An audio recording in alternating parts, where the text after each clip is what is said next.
बिस्मिल्लाहिर्रहमानिर्रहीम। अस्सलाम वालेकुम students, I am Ghulam Abbas from पाक जूनियर कॉलेज।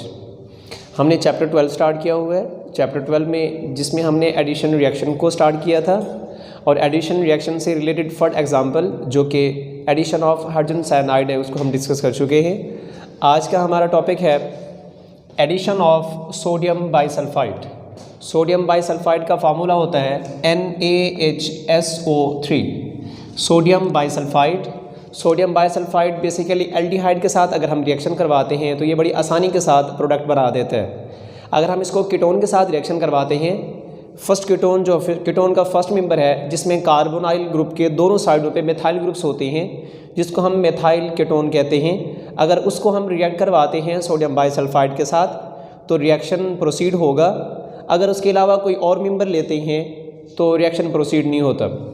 तो इसमें aldehydes and small methyl ketones जब ये रिएक्ट करते हैं सोडियम बाइसल्फाइड के साथ तो हमारे पास प्रोडक्ट बनता है सोडियम बाइसल्फाइड एडक्ट। एडक्ट का वर्ड हमने क्यों यूज़ किया? क्योंकि प्रीवियस लेक्चर के अंदर मैंने ये बताया था कि हम इसको यूज़ करते हैं जब किसी भी रिएक्टेंट के अंदर कोई कंपाउंड आकर उसके अंदर एडप्ट हो जाता है तो उसके लिए हम वर्ड यूज़ करते हैं एडक्ट का। तो एडक्ट बेसिकली दो वर्ड्स का ये कॉम्बिनेशन है जिसमें AD हम ये लेते हैं एडिशन से, एडिशन उसमें फर्स्ट 3 वर्ड्स, और UCT ये हम लेते हैं प्रोडक्ट से, प्रोडक्ट के लास्ट 3 वर्ड्स ये, और एडिशन के फर्स्ट 3 वर्ड्स इनको इकट्ठा करके हम एक वर्ड यूज़ करते हैं एडक्ट का। तो जितने भी एडिशन रिएक्शन से जितने भी प्रोडक्ट्स बनते हैं उनके लिए हम कलेक्टिवली एडक्ट का वर्ड इस्तेमाल करते हैं। तो इसमें सबसे पहले ये जितने भी इसके रिएक्शंस हैं इनको समझने से पहले हम एक जनरल रिएक्शन को यहाँ पे डिस्कस करेंगे। उसी जनरल रिएक्शन को हम आगे बाकी रिएक्शंस के साथ रिलेट करके उनको स्टडी करेंगे। फर्स्ट ऑफ ऑल हमारे पास ये कार्बोनाइल कंपाउंड है। तो कार्बोनाइल कंपाउंड जब इसका रिएक्शन होता है सोडियम बाइसल्फाइड के साथ तो इसमें ये पाई बॉन्ड जो यहाँ पे मौजूद है इस कार्बोनाइल कंपाउंड में, ये वाला पाई बॉन्ड यहाँ से टूटेगा तो इक्विवेलेंसी इस कार्बन की फ्री हो जाएगी, इस ऑक्सीजन की इक्विवेलेंसी फ्री हो जाएगी। जब दोनों एटम्स की एक इक्विवेलेंसी फ्री हो जाती है तो सोडियम बाइसल्फाइड यहाँ से एक प्रोटॉन निकलता है, वो प्रोटॉन ऑक्सीजन के साथ आकर अटैच हो जाएगा और बाकी जितना भी ग्रुप है वो कार्बन के साथ आकर अटैच हो जाएगा। जैसा कि इसमें हमें नज़र आ रहा है, इसको हम इस तरह से कर लेते हैं कि कार्बन इसका ये डबल बॉन्ड ऑक्सीजन के साथ, अगर इस डबल बॉन्ड को मैं ब्रेक करूं, फॉर एग्जांपल मैंने इसको ब्रेक कर दिया यहाँ से, तो एक बॉन्ड यहाँ से ऑक्सीजन का फ्री हो जाएगा और एक बॉन्ड यहाँ से इस कार्बन का फ्री हो जाएगा। जब ये दो बॉन्ड्स फ्री होंगे तो यहाँ से प्रोटॉन निकलेगा, ये प्रोटॉन यहाँ से निकल के अटैच हो जाएगा इस ऑक्सीजन के साथ और बाकी ये जितना भी ग्रुप है ये इस कार्बन के साथ अटैच हो जाएगा जो कि है SO3Na। तो ये जो दो ग्रुप्स यहाँ पे मैंने फ्री छोड़े हुए हैं दो बॉन्ड्स, तो यहाँ पे कोई भी ग्रुप आकर अटैच हो सकते हैं। ये जो दो बॉन्ड्स हैं जहाँ पे कोई भी ग्रुप हम लगा देंगे हमारे प्रोडक्ट के ऊपर कोई इफेक्ट नहीं पड़ेगा। तो हमारा जो रिएक्शन प्रोसीड हो रहा है वो रिएक्शन इसी डबल बॉन्ड के ऊपर प्रोसीड हो रहा है, पाई बॉन्ड ब्रेक होगा और हमारा जो कंपाउंड होगा उसी के अंदर एडअप हो जाएगा जिससे हमारे पास प्रोडक्ट बनेगा जिसको हम एडक्ट का नाम देते हैं, या उसके लिए हम एडिशन प्रोडक्ट का वर्ड भी यूज़ कर सकते हैं। तो इसी तरह से फर्स्ट ऑफ ऑल हम एल्डिहाइड के फर्स्ट चंद मेंबर्स को स्टडी करेंगे और उसके बाद कीटोन के सिर्फ फर्स्ट मेंबर जो है कीटोन का जिसको हम एसीटोन बोलते हैं, सिर्फ उसका रिएक्शन हम यहाँ पे प्रोसीड करवाएंगे। सबसे पहले हमारा जो रिएक्टेंट है वो फॉर्मल्डिहाइड है। हम इसका रिएक्शन करवाते हैं सोडियम बाइसल्फाइड के साथ, तो ये पाई बॉन्ड टूटेगा, इधर से प्रोटॉन आकर ऑक्सीजन के साथ अटैच हो गया, बाकी जो मेंबर जितने भी है वो सारे का सारा इस कार्बन के साथ अटैच हो जाएगा। तो हमारे पास प्रोडक्ट बनेगा फॉर्मल्डिहाइड एडिशन प्रोडक्ट। इसी तरह से अगर हम नेक्स्ट रिएक्शन प्रोसीड करवाएं तो सेम उसी तरह से यहाँ पे रिएक्शन प्रोसीड होगा जिस तरह हमने फर्स्ट रिएक्शन किया है। इसके अंदर भी वही पाई बॉन्ड ब्रेक होगा, ऑक्सीजन के साथ ये प्रोटॉन आके अटैच हो जाएगा और बाकी जितना भी मेंबर है वो सारे का सारा इस कार्बन के साथ आकर अटैच हो जाएगा। तो हमारे पास यहाँ पे प्रोडक्ट बनेगा जिसको हम नाम देते हैं एस्टल्डिहाइड एडिशन प्रोडक्ट। हमारा रिएक्टेंट एस्टल्डिहाइड है तो इस वजह से एस्टल्डिहाइड एडिशन प्रोडक्ट। अगर आप रिएक्टेंट को एज अ फॉर्मल्डिहाइड इस्तेमाल कर रही है तो फॉर्मल्डिहाइड एडिशन प्रोडक्ट, इस तरह से उसका नाम चेंज होता जाएगा। अगर हम कीटोन में से कीटोन का जो फर्स्ट मेंबर है जो कि है एसीटोन, अगर हम इसको एज ए रिएक्टेंट लेते हैं तो इसमें एसीटोन ये रिएक्ट करेगा इस सोडियम बाइसल्फाइड के साथ, जैसे ही इसके साथ रिएक्ट करता है ये पाई बॉन्ड ब्रेक होगा, यहाँ से प्रोटॉन निकलेगा, इस ऑक्सीजन के साथ अटैच होगा और बाकी जितना भी ये ग्रुप बचा हुआ है सारे का सारा इस कार्बन के साथ आकर अटैच हो जाएगा। तो इस प्रोडक्ट का नाम होगा एसीटोन, रिएक्टेंट से ही हमने वो नाम निकाला एसीटोन, और बाकी जो है एडिशन प्रोडक्ट। तो ये जो हम रिएक्शन करते हैं आगे इसकी रीजनरेशन है कि हमारे पास ये जो एडक्ट बनते हैं, अगर एडक्ट को हम यूज़ करके रिएक्शन करवा के किसी भी कंपाउंड के साथ क्या हम इसको जो हमारे पेरेंट एल्डिहाइड या कीटोन्स होते हैं क्या हम उसको प्रिपेयर कर सकते हैं या नहीं कर सकते। नेक्स्ट हमारा टॉपिक है रीजनरेशन ऑफ पेरेंट ग्रुप। क्या हम पेरेंट ग्रुप को किस तरह से रीजनरेट करते हैं। जो हम यहाँ पे एडक्ट बना रहे हैं, अगर हम इस एडक्ट का रिएक्शन करवा देते हैं HCl के साथ, फिर हम उस सॉल्यूशन को जिसके अंदर जो हमारा एडक्ट है उसके अंदर जैसे HCl को ऐड करते हैं, हम इसको हीट करेंगे।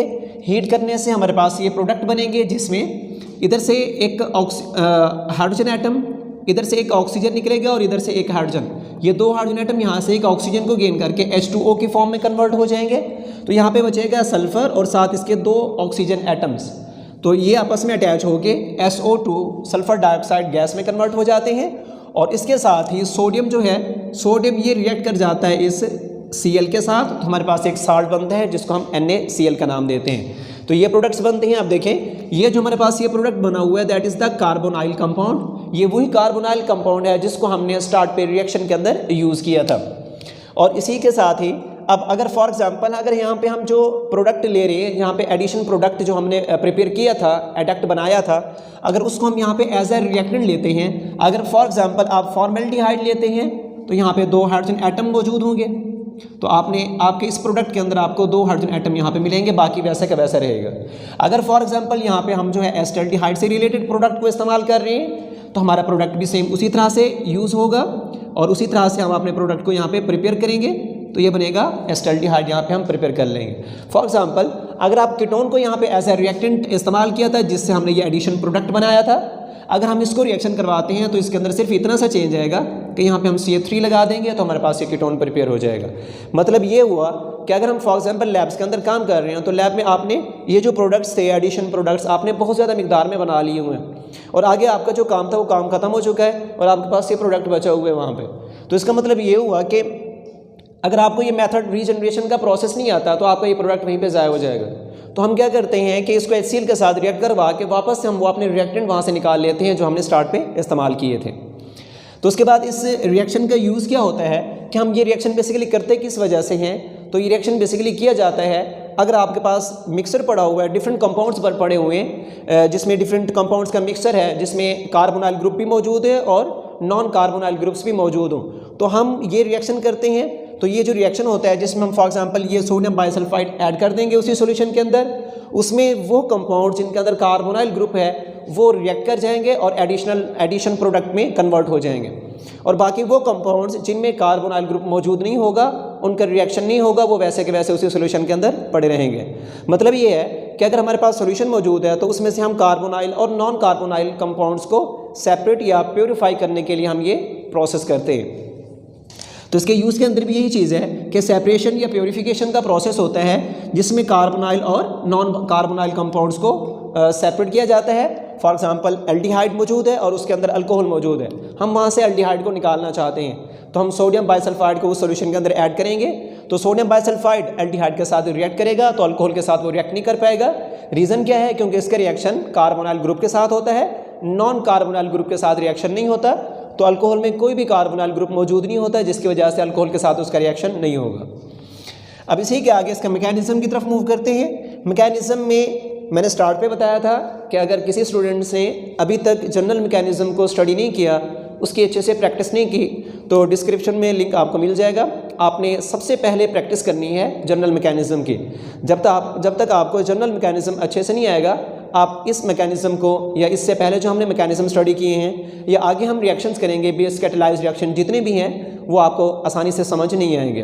तो इसलिए सबसे पहला काम जो आप लोग ने करना है जनरल मैकेनिज्म की अच्छे से प्रैक्टिस करनी है, फिर बाद में आपने इन रिएक्शंस की तरफ मूव करना है। तो यहाँ पे आपको जो है बड़ी आसानी से रिएक्शंस समझ आ जाएंगे।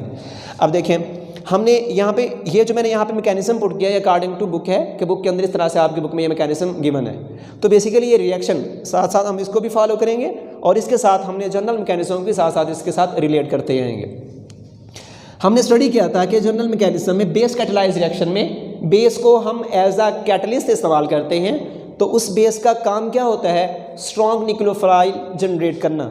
जब स्ट्रॉन्ग न्यूक्लियोफाइल जनरेट हो जाता है वो आगे अटैक करता है कार्बोनाइल कार्बन के ऊपर, फिर उसी से आगे फिर प्रोडक्ट्स बनने स्टार्ट हो जाते हैं।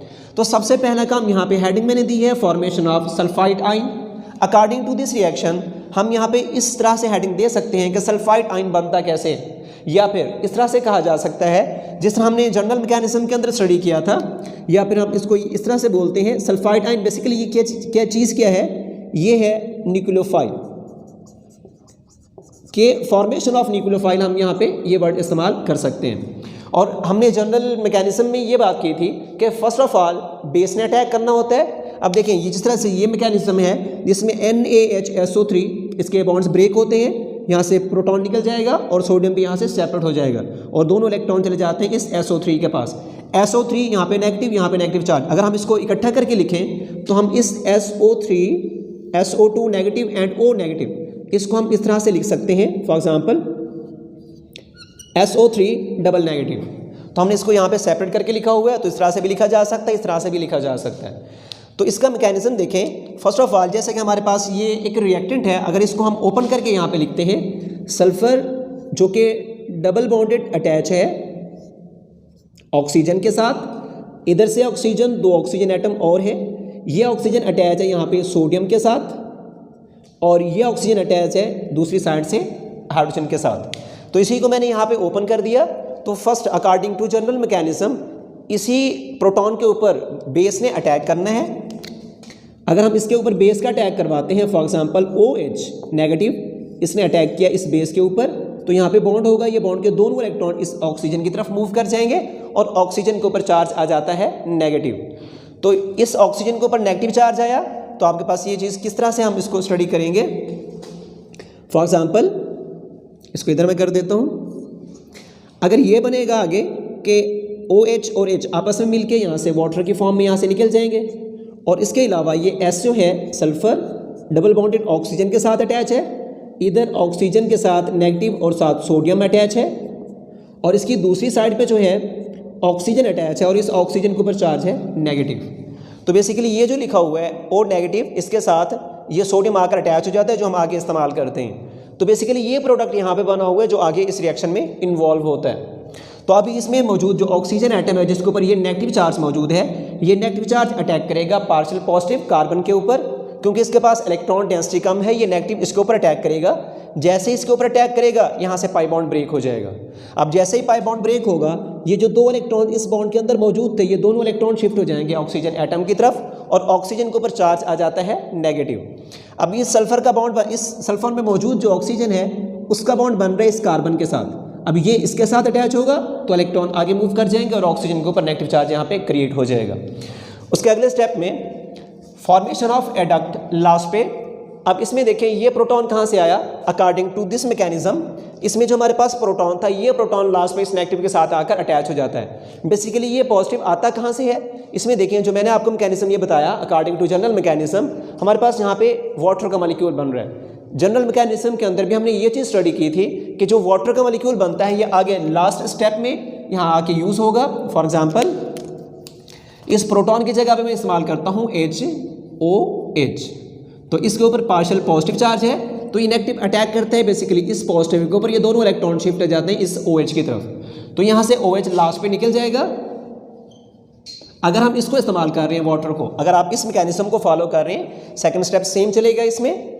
अगर आप इसको फॉलो कर रहे हैं, पहले ये स्टेप करेंगे, फिर ये वाला स्टेप करना है, फिर आपने वाटर को यहाँ पे इस्तेमाल करते हुए प्रोडक्ट बनाना है, ये भी ठीक है। अगर आप इसको इस तरह से करना चाहें कि mechanism first of all sulphide ion हमने बनाना है जो कि न्यूक्लियोफाइल है, तो सेम सिर्फ उसका रिएक्शन करवा के उसके हमने आयन्स उसके बना लेने हैं। सेकंड स्टेप दोनों में सेम है। थर्ड स्टेप में सिर्फ आपने ये प्रोटॉन यूज़ करने जो हमने स्टार्ट में बनाया था, तो दोनों तरह से आप रिएक्शन को प्रोसीड कर सकते हैं। अब इसमें देखिए ये प्रोटॉन इसके साथ अटैच होगा, अगर इसको नहीं लिखते फॉर एग्जांपल वाटर के मॉलिक्यूल को, तो आप इसका रिएक्शन ऑक्सीजन का इस प्रोटॉन के ऊपर करा देंगे, ये प्रोटॉन आकर यहाँ पे अटैच हो जाएगा, तो फिर ये बेस यहाँ से रिलीज नहीं होगी क्योंकि हम स्टार्ट पे उसको दिखा ही नहीं रहे। बेसिकली ये प्रोसेस इस तरह से प्रोसीड होता है कि बेस वहाँ पे रिलीज होती है। तो उसके बाद ये हमारे पास जो प्रोडक्ट बनता है बाइसल्फाइड एडिशन प्रोडक्ट हमारे पास ये बन जाता है। तो अगर आप फॉर्मेल्डिहाइड को लेना चाहते हैं तो फॉर्मेल्डिहाइड आपके पास, आपका रिएक्टेंट फॉर्मेल्डिहाइड से स्टार्ट होगा रिएक्शन। अगर आप एसिटाल्डिहाइड ले रहे हैं तो एसिटाल्डिहाइड से ही स्टार्ट होगा। फॉर एग्जांपल आपसे क्वेश्चन पूछा जाता है कि write the mechanism of formaldehyde with the help of addition product या बाइसल्फाइड एडिशन प्रोडक्ट। तो आपका रिएक्टेंट जो मैकेनिज्म आप करेंगे तो यहाँ पे आप फॉर्मेल्डिहाइड को यूज़ करेंगे। अगर आपसे कहा जाता है कि write the reaction of acetaldehyde with the help of bisulphide addition product, तो आपके रिएक्टेंट में यहाँ पे एसिटाल्डिहाइड आना चाहिए। अगर कीटोन का कहा गया तो यहाँ पे कीटोन आना चाहिए। अगर जनरल मैकेनिज्म कहा गया तो यहाँ पे कोई भी ग्रुप आप ऐड नहीं करेंगे, इसको जनरल फॉर्म में लेके जाएंगे। तो लास्ट में हमारे पास ये आ जाता है कि ketone in which both alkyl groups are larger.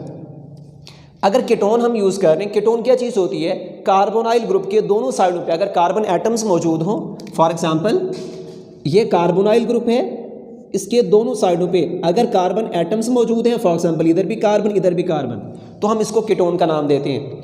अब इसमें यह बात की जा रही है कि ketone in which both alkyl groups, इस साइड पे ये alkyl group for example R group है, इधर भी ये आर ग्रुप है, अगर ये क्या है लार्जर हैं, फॉर एग्जांपल 3 3 4 4 कार्बन एक एक साइड पे अटैच है, तो ये इस ग्रुप को हम देते हैं लार्जर ग्रुप का नाम देते हैं, जो कि कीटोन की प्रॉपर्टीज़ में ही आता है, कीटोन के अंदर ही स्टडी किया जाता है।